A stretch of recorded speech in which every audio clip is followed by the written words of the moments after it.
I'm leaving you for my boss. He's successful, unlike you. My name is Grant Holloway.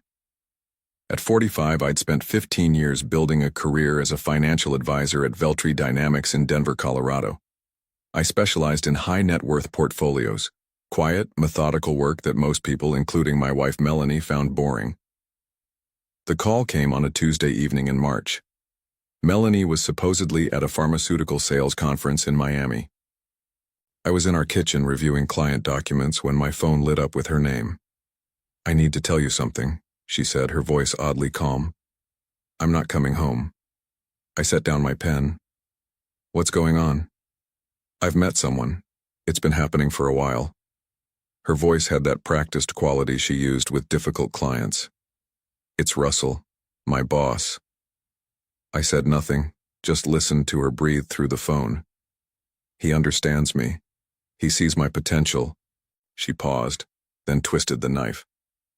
"I've already emptied our shared investment account. My lawyer said it was the smart move. The joint account we'd built over 12 years of marriage.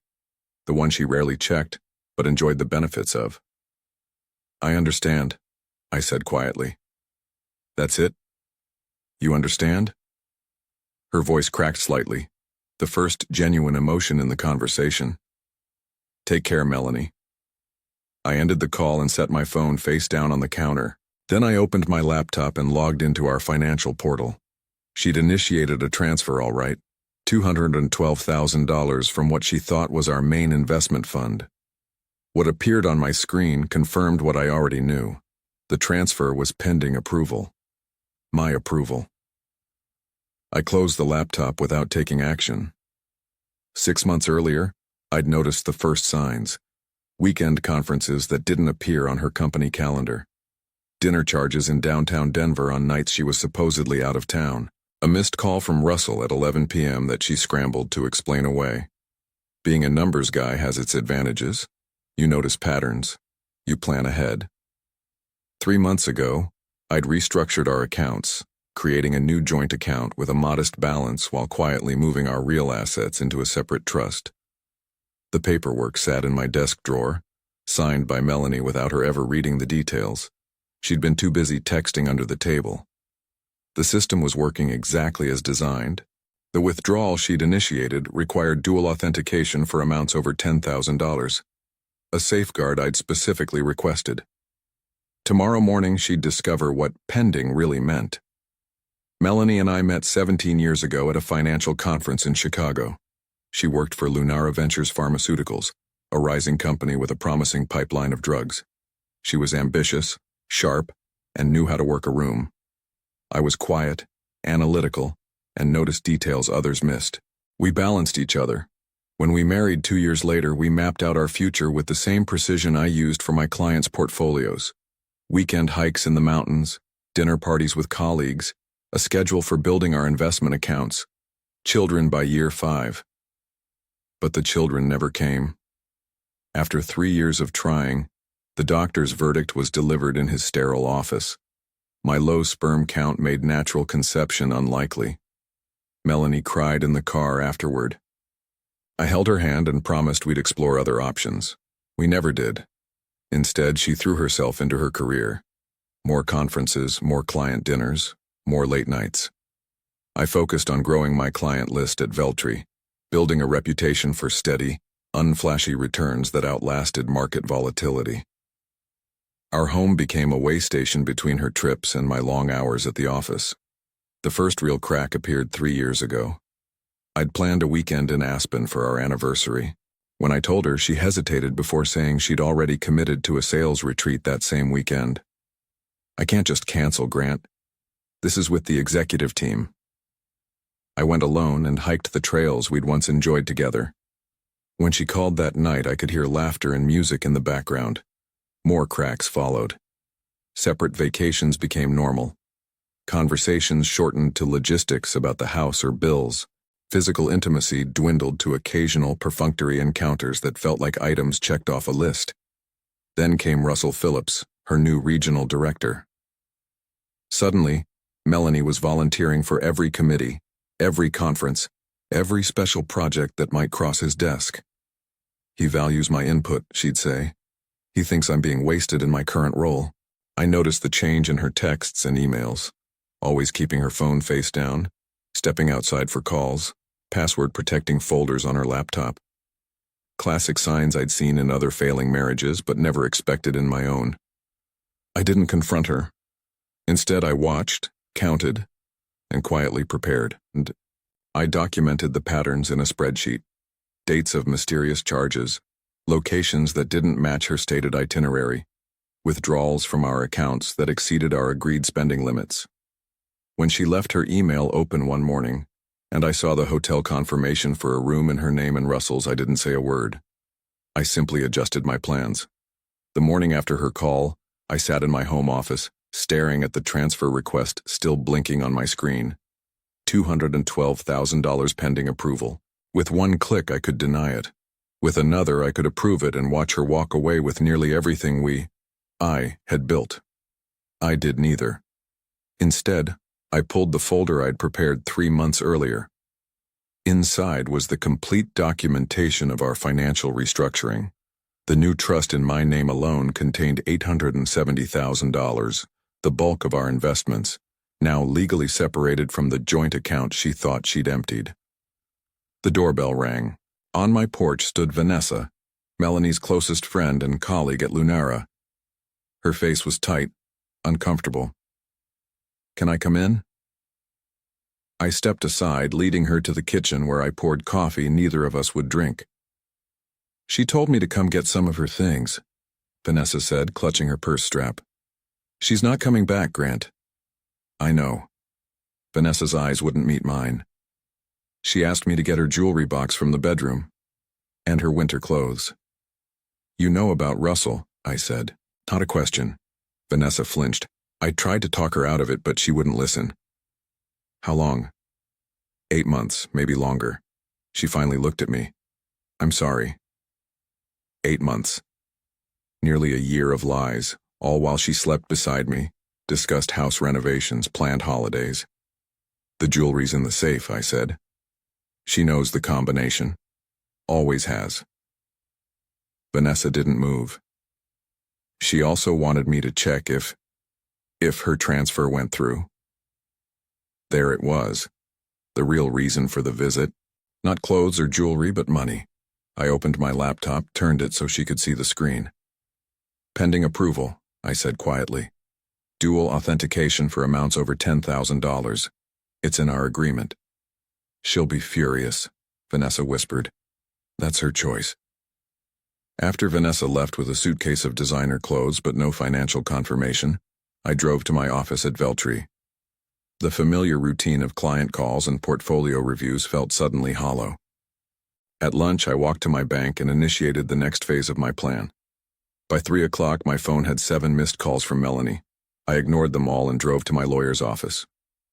Thomas had been my client for a decade before becoming my friend.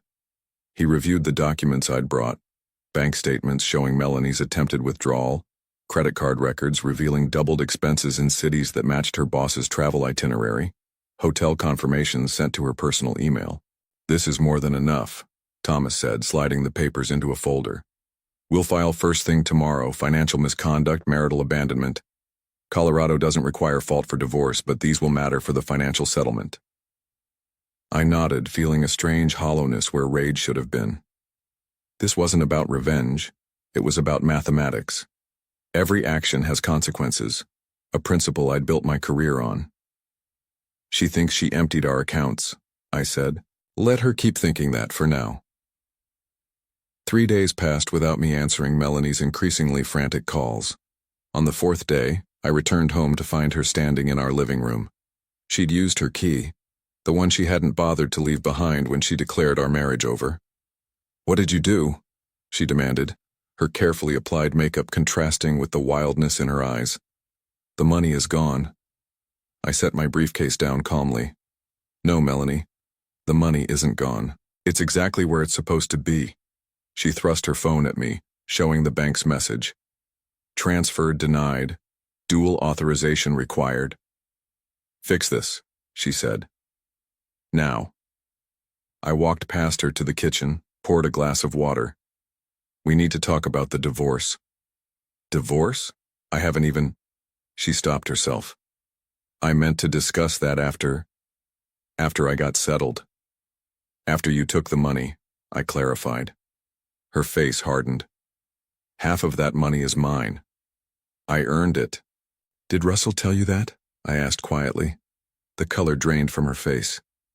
This isn't about him.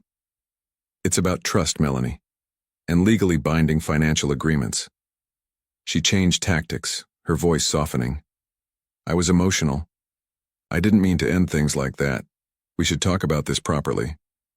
The sudden shift to conciliation. This was the Melanie who closed difficult sales, who convinced reluctant doctors to switch prescriptions. I'd watched her perfect this technique over years of dinner parties. Thomas Wilson is handling the divorce, I said. You can have your lawyer contact him. Her eyes narrowed. You already have a lawyer? Filed yesterday morning. She paced the living room, her heels clicking against the hardwood floors she'd insisted on installing last year. You can't just lock me out of our money, Grant. I'll fight this. As is your right. My calm seemed to infuriate her more than argument would have. She grabbed a framed photo from our mantel, us in Aspen before the separate vacations began, and hurled it against the wall. Glass shattered across the floor. Russell was right about you, she hissed. You're pathetic. No ambition, no backbone. I looked at the broken frame, the spider-webbed glass over my smiling face. I'll need your key back. This isn't over, she said, digging in her purse and throwing the key onto the coffee table. Not even close. After she stormed out, I swept up the broken glass, careful to get every shard. Then I poured myself 2 fingers of bourbon and made a call.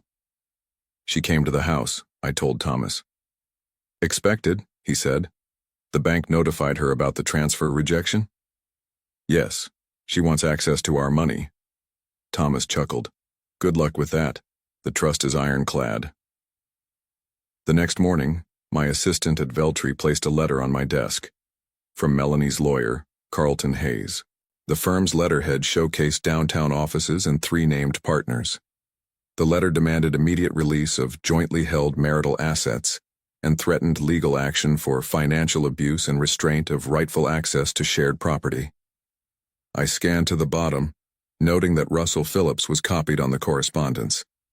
So her boss was directly involved now, using his connections to pressure me.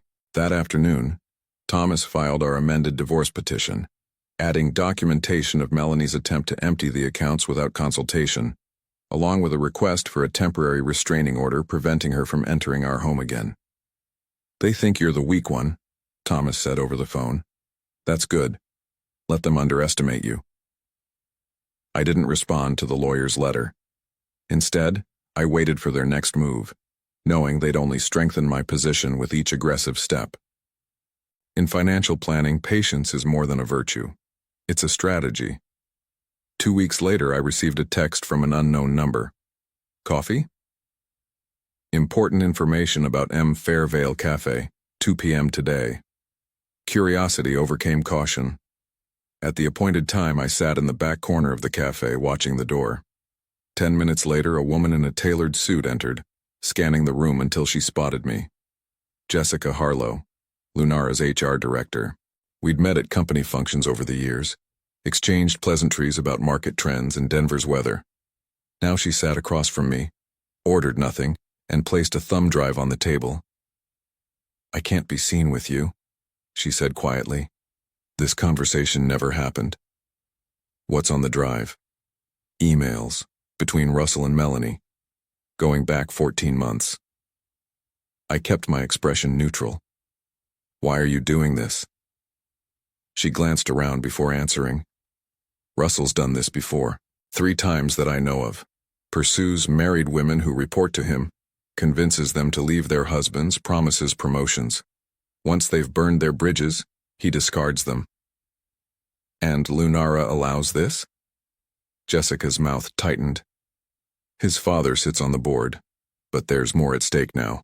These emails discuss confidential product information that was later shared with competitors. The implications settled coldly. Industrial espionage. She nodded. Russell's been selling research data, using Melanie to access files she shouldn't have. The FBI is already investigating, but quietly. And Melanie?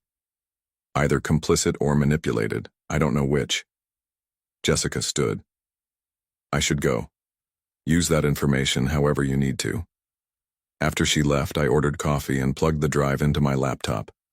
The emails confirmed everything. The affair, the plans to leave me, Russell's promises of promotion and relocation to Miami. But the industrial espionage angle was new. Screenshots showed Melanie accessing research databases after hours, forwarding proprietary information to Russell's personal email. Whether she knew what he was doing with it remained unclear. One exchange from 3 months ago caught my attention.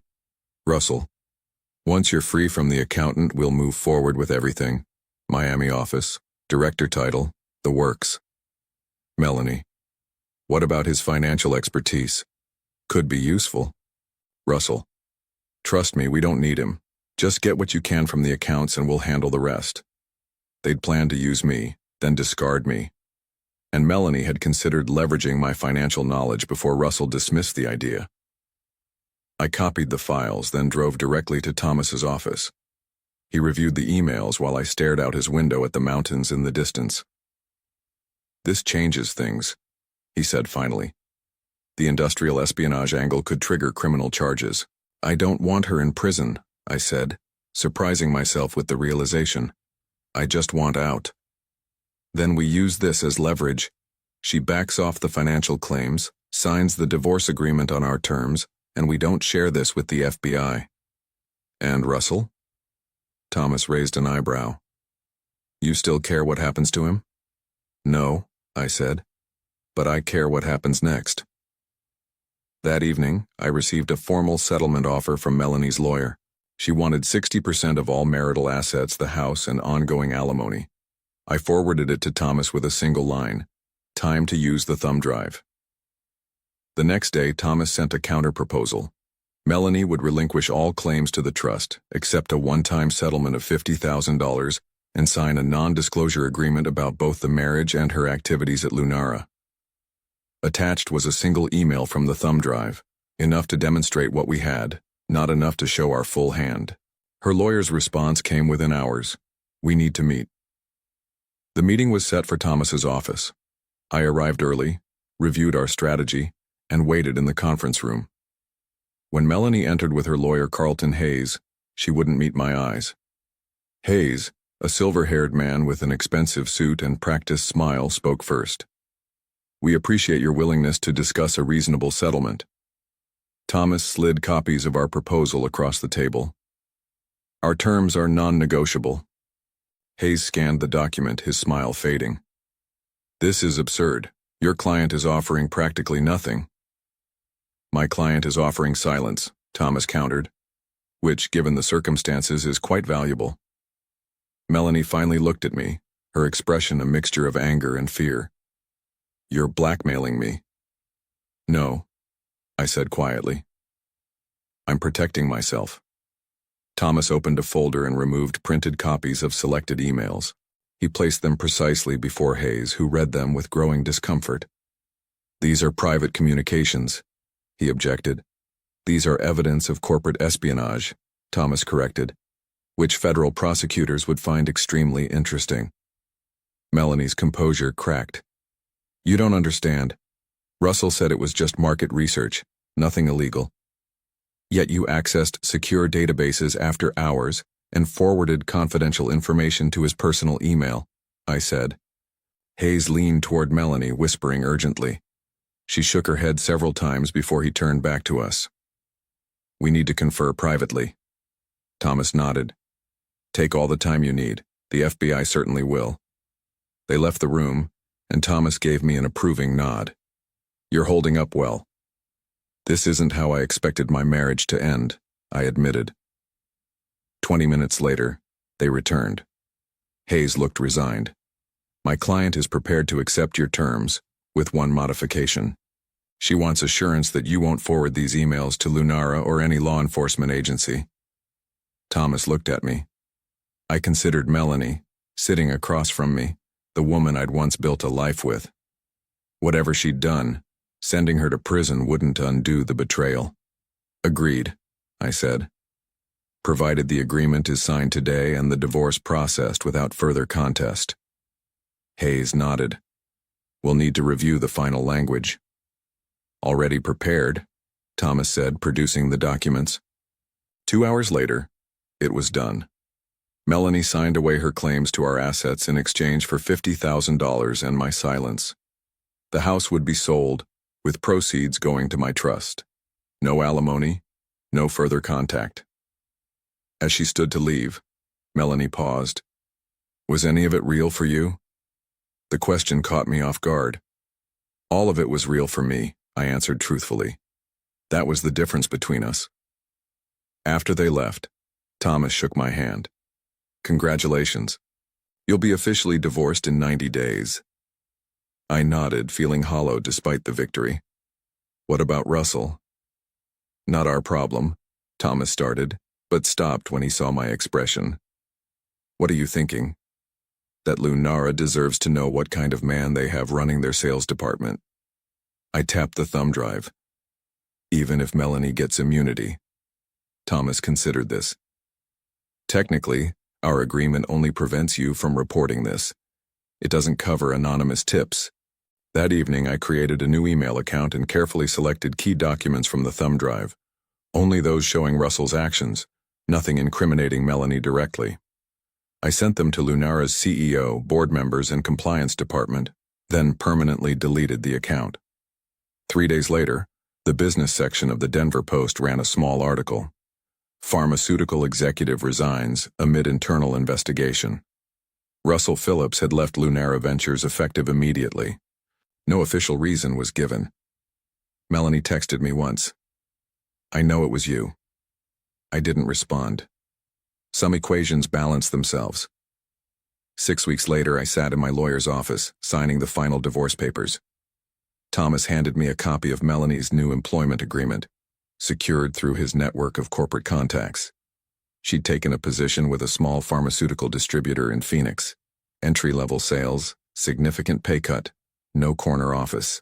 Russell was reportedly in Miami, but unemployed and under federal investigation. She had to sell her car to make rent, Thomas commented. The $50,000 won't last long at her previous spending rate. I felt no satisfaction at this news, just a dull acknowledgement of financial reality, actions and consequences. That afternoon, I received a certified letter from Lunara Ventures. The internal investigation had uncovered my anonymous tip. Rather than pursue legal action against me for accessing their proprietary information through the thumb drive, they were offering me a consulting position with their financial compliance department. We believe your expertise and ethical standards would be an asset to our organization during this restructuring period, the letter read. Jessica Harlow had signed it personally, adding a handwritten note. Justice comes in unexpected forms. I accepted the offer the following day. 2 months after finalizing the divorce, I received an unexpected email from Vanessa, Melanie's former friend. Grant, I thought you should know that Melanie and Russell have separated. He never followed through on any of his promises. She's struggling, but too proud to admit it. She asked about you, whether you were seeing anyone new. I told her I wouldn't discuss your life with her. Just thought you should know. Take care, V. I closed the email without responding. The justice wasn't in Melanie's downfall or my financial security. It was in the quiet restoration of truth, the numbers finally balancing as they should have all along. The revenge wasn't in taking something from her, but in finally recognizing my own worth. 1 year after Melanie's late-night call from Miami, I stood in the foyer of my new home in the Denver suburbs. Smaller than our previous house, but solely mine, with a view of the mountains from the back deck. The consulting work with Lunara had evolved into a full-time position, heading their new financial compliance division. I'd built a team dedicated to transparency and ethical oversight, work that mattered beyond just growing wealth. My phone buzzed with a text from Catherine, a corporate attorney I'd met through the Lunara legal department. Our third date was scheduled for tonight. Dinner at a quiet restaurant downtown where we could continue our conversation about hiking trails and financial regulation. Topics that would have bored Melanie to tears, but that Catherine found as engaging as I did. I hadn't heard from Melanie in months. Through mutual connections, I knew she'd left the pharmaceutical industry entirely, taking a teaching position at a community college in Arizona. A simpler life than she'd planned, but perhaps a more honest one. As I adjusted my tie in the mirror, I realized the hollow feeling had finally disappeared. The betrayal no longer defined me. It had simply become part of my history, a painful chapter that had eventually led to something better. I locked the door behind me and walked to my car. The trust fund that Melanie had tried to empty now funded scholarships for students pursuing financial ethics certifications. A small way of transforming what was meant to harm into something constructive. The mountains loomed ahead, solid and unchanging as I drove toward the city. Some things could be counted on. Some calculations always balanced in the end. I had been right about the numbers all along, but more importantly, I'd finally gotten the human equation right as well.